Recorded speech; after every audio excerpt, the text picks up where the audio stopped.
Oui, non, moi je repensais à la question de Avatar, de la 3D, effectivement, au moment où Avatar sort, qui était une sorte de nouvelle vague, en fait, de la 3D, puisqu'on sait, hein, que la 3D a connu plusieurs stades d'existence. Il y a eu plusieurs comme ça, de petites vaguelettes, en fait, pendant quelques années, d'un intérêt porté à la 3D relief.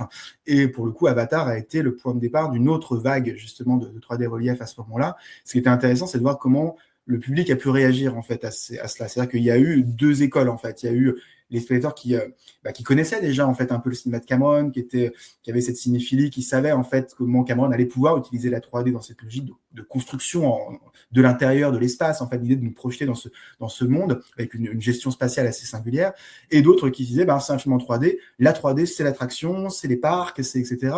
Donc on est là pour avoir une attraction visuelle. Et il y a des spectateurs qui avaient été très déçus du film Avatar en raison justement du fait qu'il n'y avait pas ces effets de jaillissement.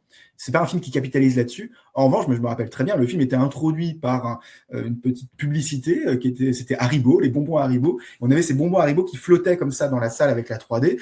Et là, on voyait les enfants qui étaient en train d'essayer d'attraper les bonbons. Et je vais entendu ça plusieurs fois. En fait, le vrai moment 3D fort de Avatar, c'était la pub Haribo. Il y a certaines 3D qui vont proposer justement d'absorber, pourrait-on dire, à nouveau le spectateur en proposant une profondeur de champ très élevée. C'est ce qu'a proposé par exemple Cameron avec Avatar et Mmh. sa caméra 3D fusion.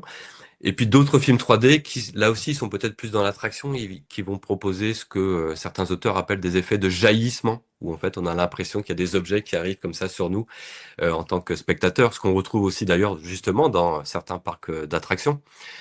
Notamment les parcs Disney. Donc voilà, cette 3D peut avoir aussi deux fonctions et ça renvoie bien justement à d'autres dispositifs qui vont eux aussi essayer soit de nous absorber, soit faire en sorte que l'image sorte de l'écran.